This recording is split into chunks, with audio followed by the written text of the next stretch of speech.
Olá, tudo bem com você? Estamos de volta a mais um episódio de inovação e sustentabilidade. E hoje eu trago aqui duas arquitetas que são competentíssimas na área de sustentabilidade e Feng Shui tradicional. Eu vou conversar com a Adriane Save, tudo bem? Seja bem-vinda. E com a Carolina Henares. Tudo bem, meninas? Convidei vocês para virem até aqui porque tem muita gente ficando em casa, trancado nessa pandemia. E eu queria saber de vocês o que fazer, como resolver para as pessoas se gostarem dentro das suas próprias casas, como transformar esses lares em lares sustentáveis nesse momento. Bom, Carol, pode começar. Realmente a gente tem vivenciado os nossos espaços construídos muito mais do que era de costume, né? Nós fomos obrigados a vivenciar esse espaço e passamos a senti-lo muito mais. Então, todos os aspectos físicos da construção e energéticos, né? Se mostraram, vieram à tona, né? Para muitas pessoas isso pode ter sido algo bom, de forma confortável, para outras nem tanto assim, né? Se pegaram em um espaço que não podiam não podiam manifestar a si mesmos e começaram a ter problemas. Pois é, porque de repente as pessoas vinham num ritmo tão alucinante de trabalho que elas praticamente chegavam em casa para dormir. Isso, né? Exatamente. Acordavam no dia seguinte e saíam, né? E de repente agora elas têm que transformar a casa até mesmo em escritório. Como é que dá para resolver isso? Nos conta. Então, a gente percebeu uma mudança na rotina muito significativa, e aí com isso, desse movimento que a gente vinha vendo as casas reduzindo de tamanho muito nos últimos anos, né? A casa, então, ela foi perdendo algumas funções, e essas funções foram dadas para outros espaços. Vide as tipologias de condomínio que a gente tem hoje, o tempo que a gente fica dentro do nosso trabalho, as atividades noturnas que a gente faz externa.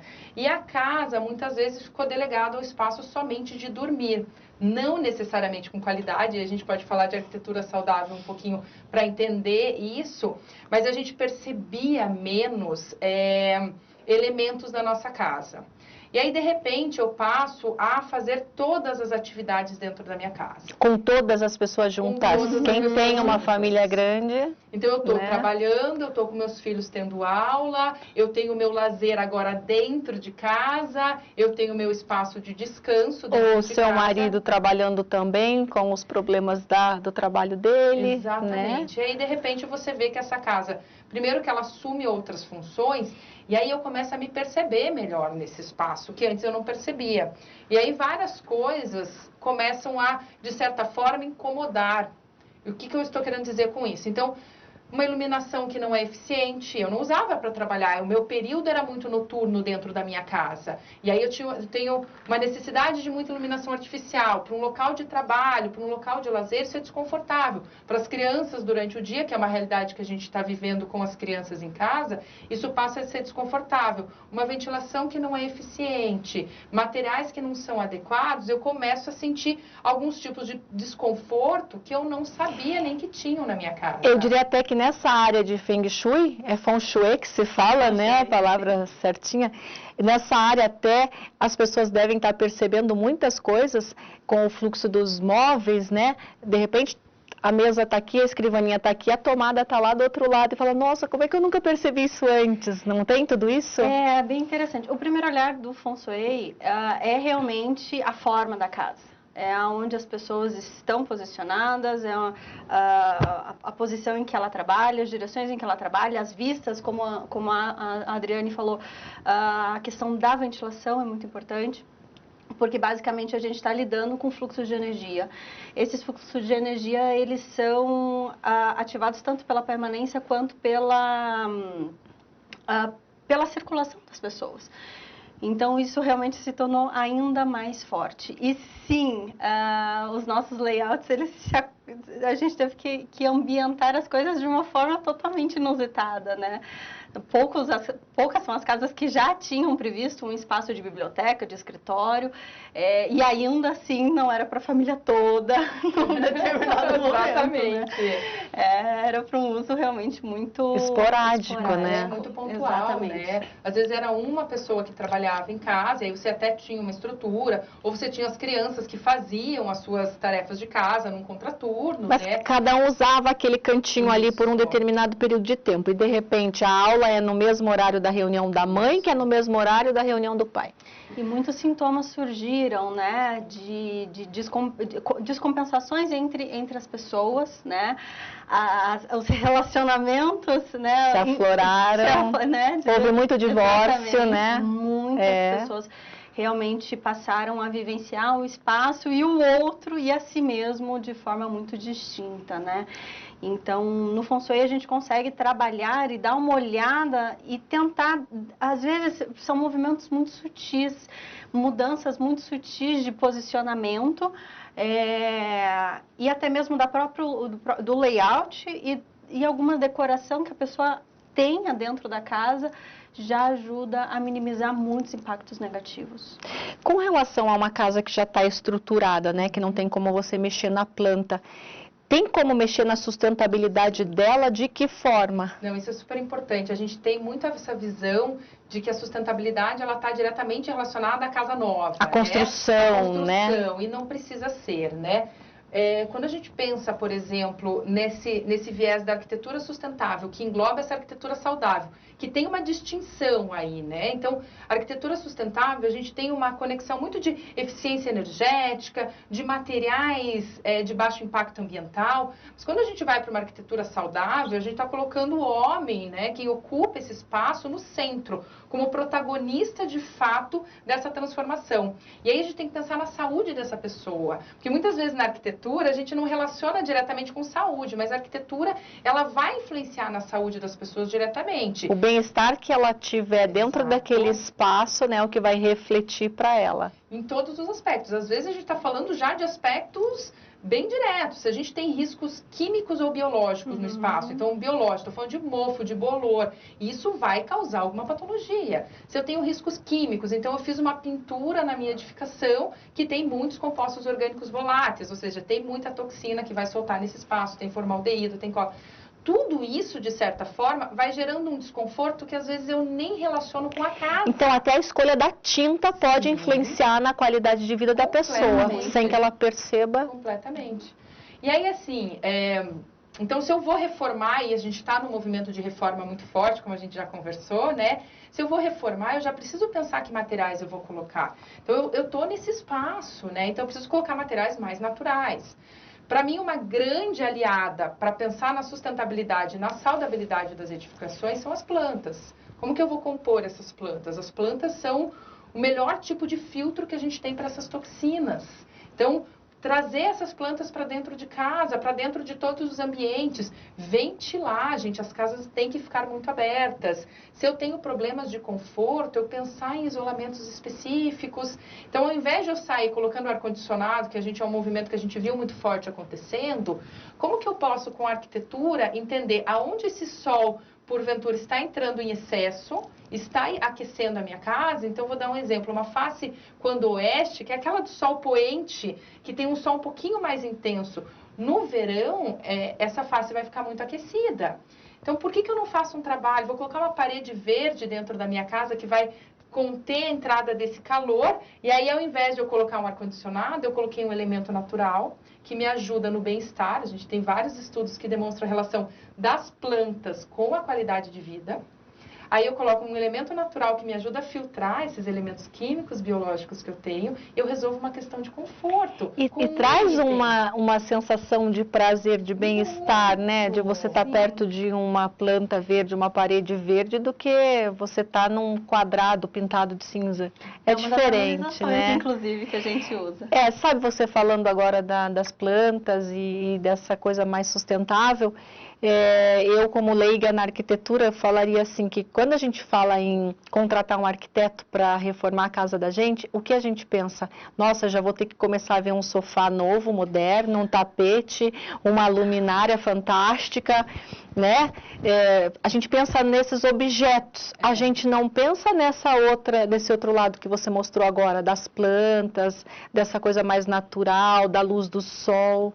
E eu diria que a gente pensar nessa parte de acabamentos, de decoração, ele é o mínimo do recorte do que a gente atua como arquitetos, né? Então, num espaço construído, a gente vai repensar layout. Então, eu vou olhar esse espaço e vou entender dentro da nova demanda dessa família o que é adequado, aonde fica cada elemento. Eu não preciso trazer novos elementos, eu não preciso, então, para eu considerar que eu estou reformando, tem que trocar sofá, tem que pôr um sofá não é jamais nesse aspecto, até porque se a gente está falando de arquitetura sustentável, a premissa que a gente vai partir é entender o que essa pessoa já tem e como que eu trabalho com esses elementos para criar o espaço que ela precisa. Remanejar o que ela já possui, né? Então, a gente tem que desconstruir um pouco essa ideia da arquitetura nesse viés de pensar objetos de decoração. Jamais. Isso é um recorte do recorte. Eu diria que é uma última etapa, se for necessária. O processo da construção da arquitetura é muito mais pensar o espaço.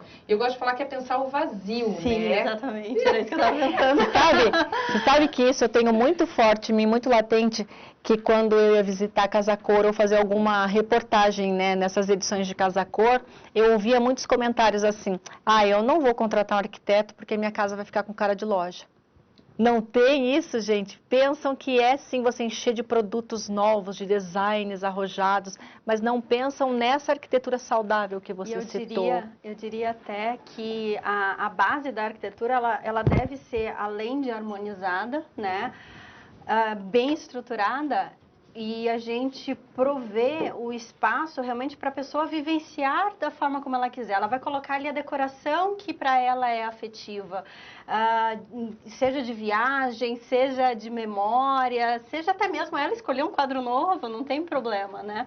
Mas a base, ela tem que estar bem estruturada. O que converse com ela, porque ela que vai vivenciar Exatamente. Isso, não é o arquiteto, né? Sim, que quando terminar o projeto vai embora. Então, por isso essa ideia, quando a gente fala tanto do FENG quanto da arquitetura saudável, é colocar o homem no centro, né? Quem ocupa esse espaço no centro. É sobre ele esse espaço. O que é para você é diferente do que é para Carol. Então, a gente tem que olhar essa individualidade para pensar um espaço que seja adequado. E aí, desconstruir, por vez, essa ideia dessa arquitetura e que, de fato, ela existe, porque também não... É claro que as pessoas têm essa visão, porque existe essa proposta que tem um olhar muito mais na composição espacial, e aí eu tenho a dizer que é muito mais no construído do que nas pessoas que estão ocupando. Eu diria que você tem públicos diferentes. Tem público que quer a sustentação e tem público que quer a qualidade de vida, não é?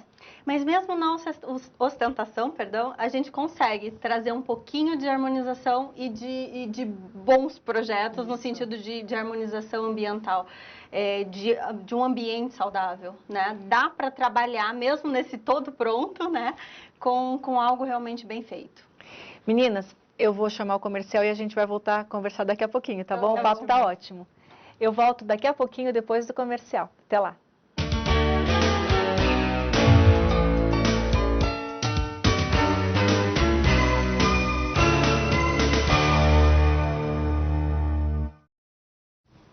E esse foi o nosso Giro de Notícias.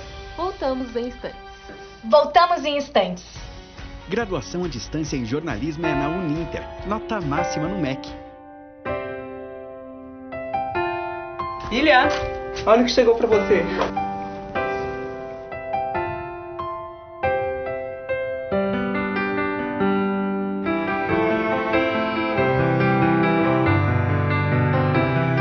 A câmera tá pronta. E agora, professor? Agora é só gravar. E o tempo permanece bom durante todo o dia. É com você, Amanda. Obrigada, Carol. Voltamos em instantes. Uninter, ao seu lado para transformar a sua história. Mais 2, meu chapa! Opa, é pra já. Mais um tem queijo aí, meu chapa. Ah, beleza. E aí, tá pronto? Tá pronto. Valeu, meu chapa. Valeu.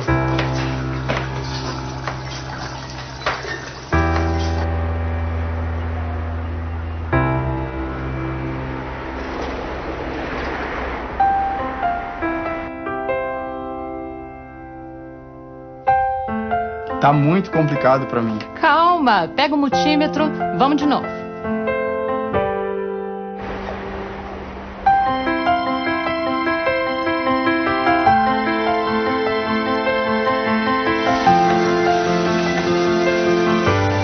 Pessoal, olha quem tá aqui.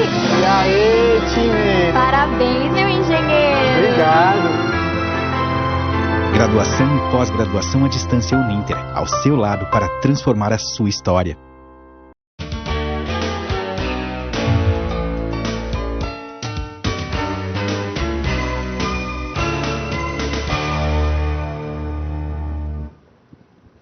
Olá, estamos de volta e eu continuo conversando com essas arquitetas incríveis, a Carol e a Adri. A gente está conversando sobre sustentabilidade e Feng Shui. Fala um pouquinho pra gente o que é o Feng Shui, porque assim como eu falei para ela que algumas pessoas pensam que um projeto de arquitetura é transformar a casa numa loja, outras pessoas pensam que é encher de cristal e pintar uma parede ali de roxinho, alguma coisa nesse sentido, né? É verdade, realmente tem muita falácia na internet, tem muita falácia em muitos aspectos. E o Feng Shui chegou no Brasil como uma ferramenta, uma teoria muito mística, com um pesar muito místico. E não é isso. O Feng Shui basicamente é a gente conseguir manipular de uma forma racional e adequada o fluxo de energia daquela casa, seja com permanência, seja com movimento. Esse é o princípio básico do Feng Shui tradicional. A partir daí, a gente tem orientações e diretrizes para o layout. É o primeiro olhar, a gente pode entrar numa escolha de terreno, numa escolha de um imóvel adequado para aquele morador, porque ele quer vivenciar ou para a tipologia da construção. Num segundo momento, o desenvolvimento do projeto, né? Isso a gente trabalha bastante, né? Com o desenvolvimento do projeto de arquitetura em cima das diretrizes do Feng Shui, deixando o que precisa ser ativado, que vai trazer realmente aí uma abundância e aspectos yang muito positivos, bem aberto e bem livre, e espaços que poderiam trazer problema um pouco mais, áreas um pouco mais fechadas nessas regiões. Então, isso quer dizer que antes de uma casa começar a ser levantada, você já pode começar a fazer seu trabalho? É o melhor momento. É o melhor momento, na escolha do terreno e no desenvolvimento do projeto, seja de uma casa, seja até mesmo de um apartamento, né? Que a gente uma empresa. Tem uma empresa, é o momento da distribuição do layout, dos ambientes, é a melhor forma de trabalhar. Numa segunda etapa, quando o espaço já está construído, como eu falei um pouquinho antes, a gente pode mexer um pouquinho no layout, enquanto é possível, trabalhar com aspectos de cores, eventualmente, se for necessário. E ainda, na pior das hipóteses, a gente vai trabalhando por camadas, né? Na pior das hipóteses, a gente entra com alguma harmonização paliativa, mas não necessariamente a gente precisa de cristais, não necessariamente a gente precisa de fonte, de sininhos pendurados. Quais seriam esses elementos, então, que você traria? Que não fossem esses que o Feng Shui da internet propaga? É muito complicado a gente falar que um cristal pendurado vai dinamizar o Ti. Eu tenho na minha casa vários. Sim, mas vai muito mais da sua crença, do seu foco mental em cima daquele objeto, do que propriamente dito ele fazer alguma coisa, né? Então, a gente usa os objetos como amuletos nesse sentido, mais magnetizados.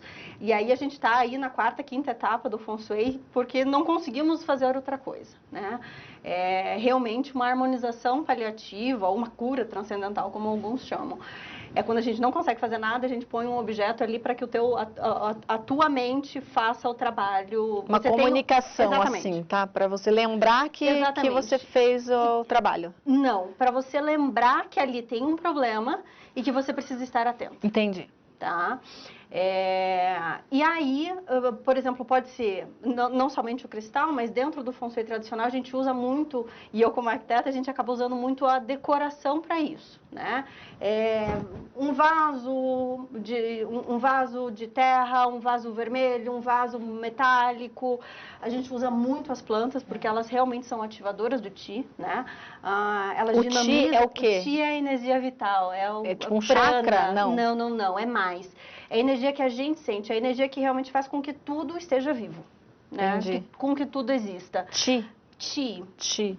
Qi, Q-I, né? Ou C-H-I, como para os japoneses. Tá. Mas a gente trabalha no feng shui em determinadas camadas, dependendo da necessidade do cliente. Em que estágio o cliente está. Então, estava me informando aqui para vir fazer a entrevista e soube também da existência da geopuntura, né? Falou de pedras e de terreno. Explica um pouquinho para a gente como é que funciona. Então, a geopuntura vem de uma ciência chamada geobiologia, né? E a geobiologia, ela vai estudar...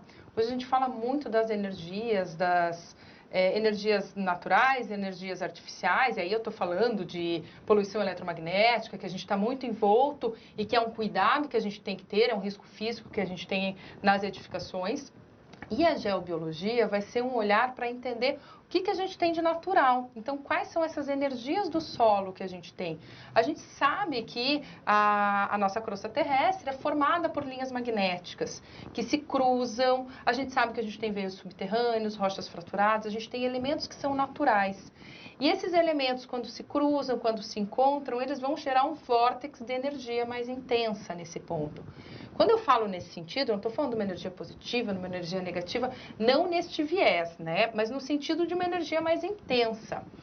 É como se fosse um estudo de mecânica do solo, isso que você faz? Não, porque a mecânica dos solos vai ser muito mais num olhar raso, num olhar da superfície, o que eu tenho de natureza, né, da estabilidade daquele meu solo. Quando eu estou olhando, eu não estou olhando o solo propriamente dito, mas Entendi. eu estou olhando esses pontos, esses vórtices de energia que são criados, que são naturais, como eu disse, né, antes que a gente pense, meu Deus, o que é isso? Não, em todos os lugares tem, não existe um terreno que a gente vai mapear que não tenham esses pontos.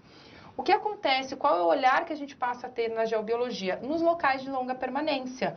Porque quando eu fico muito tempo sobre um ponto desse, eu posso gerar algum desequilíbrio no meu organismo. Então, desconfortos, dores de cabeça, inchaços nas pernas, onde você outros. dorme, então, é um ponto principal. E hoje é onde trabalha, né? E hoje é um local de trabalho também. Então, a gente também faz essa análise, por exemplo, em locais de trabalho de uma forma geral, espaços corporativos, e hoje é onde a gente trabalha em casa. Quem tem o costume de passar muitas horas no sofá. Mas por que o horário de dormir, né? Por que eu reforço muito essa questão do repouso? Porque é o momento que o nosso corpo está fazendo ali produção de melatonina, para a produção de cortisol, para a gente ter a recuperação do organismo, para a gente dar conta no dia seguinte, Claro. né?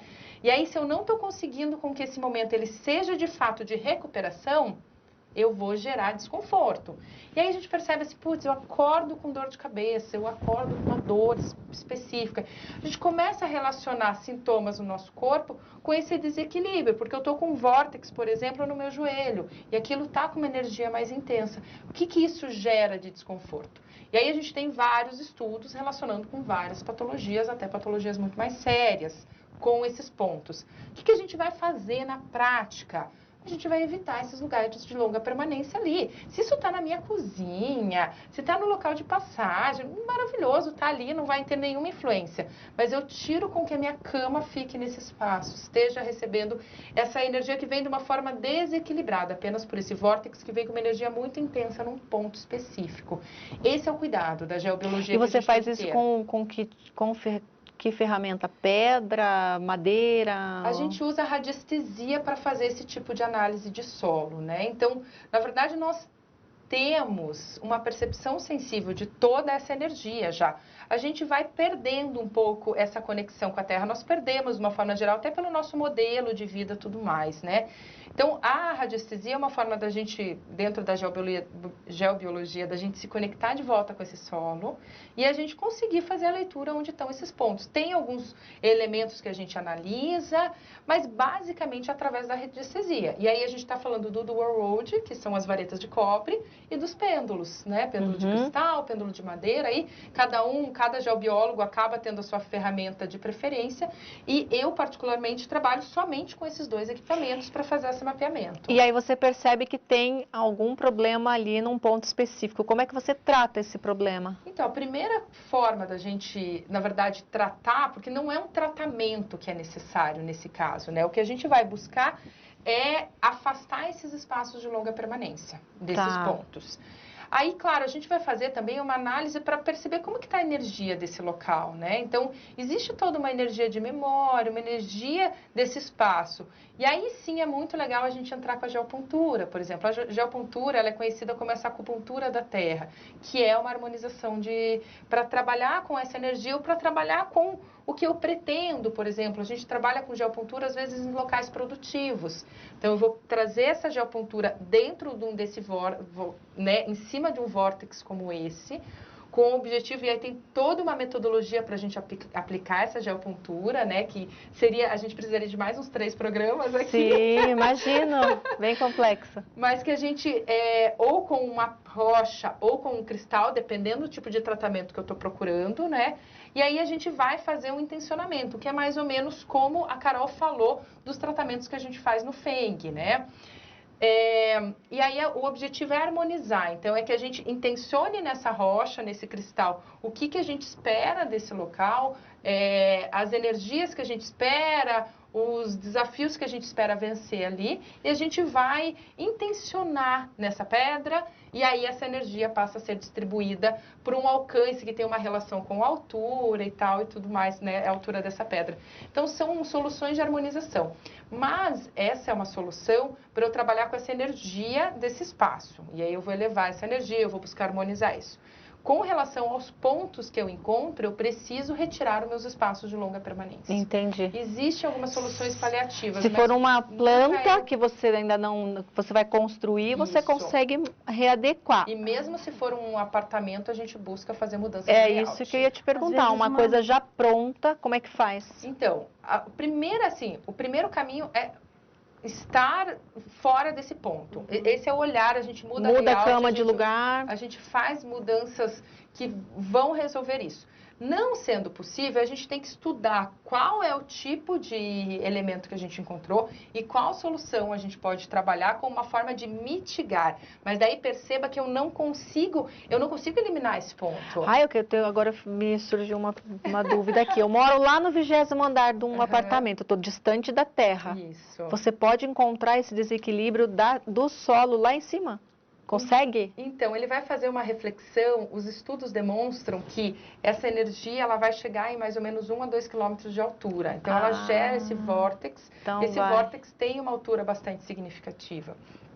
Então, sim, isso vai chegar em todos os andares, no seu andar também, né? Mas da mesma forma, se a gente conseguir fazer um trabalho lá no térreo, né, para esse ponto, uma geopuntura para melhorar a energia de todo equilibrar seu apartamento, por exemplo, tá lá no 20º, a gente está melhorando a energia de todos os apartamentos também. Então, é um cuidado que a gente pode trabalhar também e por isso também tem sido muito difundido em condomínios mesmo. Muito bacana. E você consegue trabalhar com algumas possibilidades de cuidado.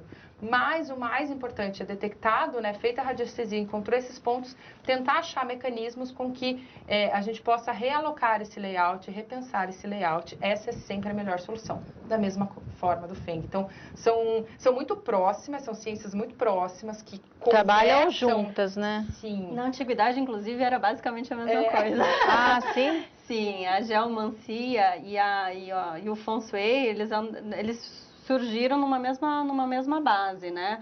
A bússola que a gente usa, a Luopan, e até mesmo existem imagens antiquíssimas que eram usadas para detectar a ferramenta era parecida. Era uma ferramenta.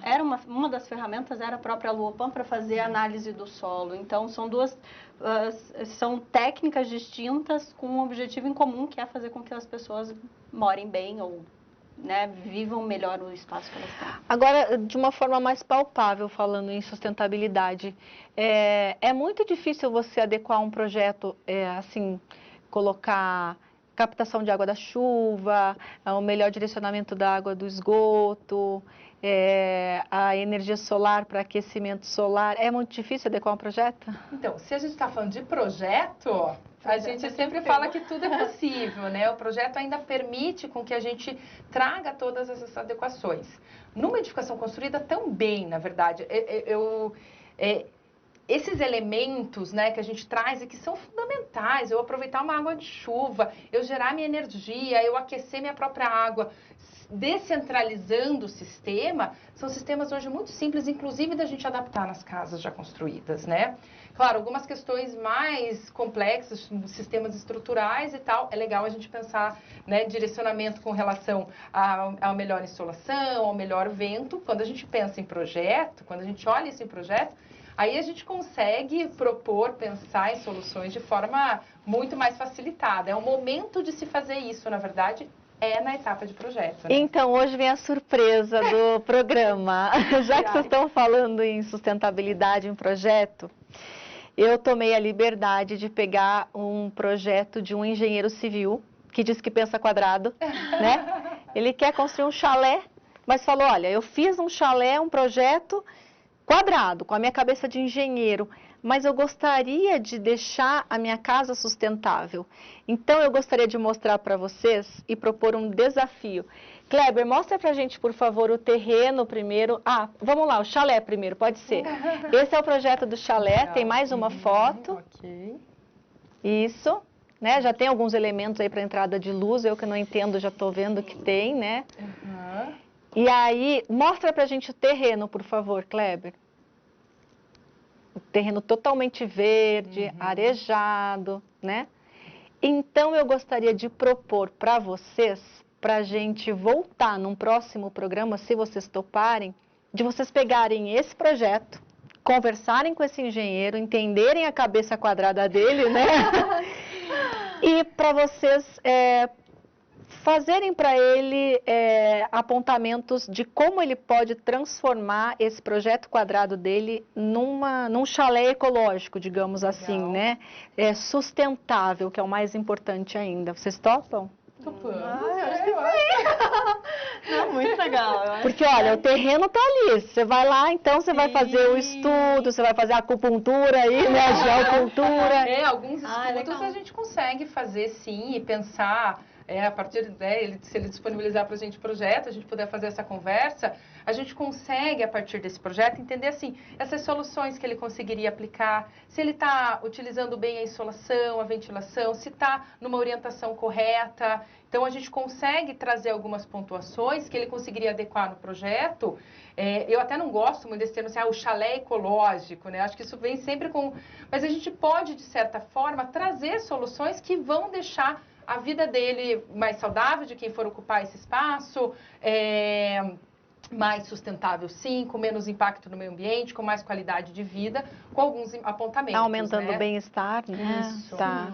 Sim, a gente vai... Uma das primeiras coisas que a gente pergunta é o que você quer, né? Qual que é o teu objetivo para esse espaço, para entender realmente qual é a vivência que ele quer ter ali. E aí a gente faz todas as propostas Se vocês toparem, eu vou levar vocês até lá. Fica antes de chegar em Campo Largo, uma chácara. Topa? Claro! Então... Quanto tempo a gente precisa, então, para vocês conversarem e darem essa manipulada? A gente pode marcar daqui 2 semanas um novo programa? Sim. Podemos. Pode ser? Acho que dá tempo. Então, conseguimos? Com certeza. Então, fechou. Obrigada. Desafio vocês, hein? Que legal. Vocês têm tarefa de casa agora, hein? Sim, ok. Vão passar o feriado aí de Páscoa pensando em tudo. A gente adora trabalhar nessa realidade. Bom, então vamos deixar para conversar mais no próximo programa. Eu gostaria agora que vocês fizessem as considerações finais, você falando do Feng Shui e ela falando da sustentabilidade. Pode escolher aí quem começa, por favor. Vai lá, pode ser. Eu acho que o mais importante da gente pensar, né, nesse viés a partir da sustentabilidade, primeiro a gente desconstruir essa ideia de que é algo muito complicado. Pequenas ações a gente começa a transformar o nosso espaço e a gente precisa se perceber nesse espaço, o que funciona, o que não funciona, o que eu espero, e aí começar a trazer, gente, elementos naturais. Se a gente entender que a natureza é o padrão e toda vez que eu trago elementos naturais, aí eu estou falando um piso de madeira, eu estou falando de um revestimento de pedra, da vegetação dentro do espaço, eu já começo a transformar dentro de um viés que hoje a gente chama de biofilia também, né? Mas num viés de arquitetura saudável, de arquitetura sustentável, e a gente já começa a mitigar o impacto. E aí, claro, depois a gente pode pensar em uma série de outros elementos. Mas o primeiro passo é esse, a gente pensar esse espaço em harmonia com quem ocupa e trazendo essa natureza para dentro do espaço.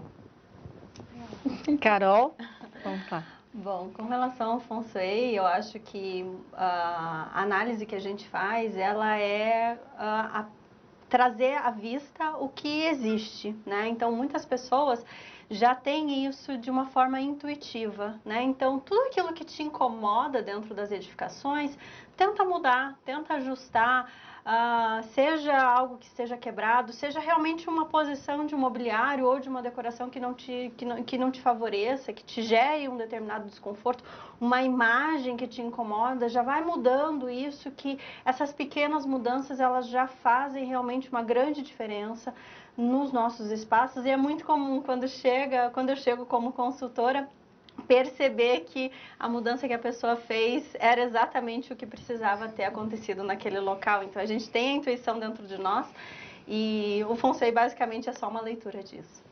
Tá certo, então, meninas. Obrigada por terem aceitado o desafio. E eu encontro vocês, então, daqui 2 semanas, né? Combinado? Obrigada. E obrigada a você também pela companhia. E não percam, hein?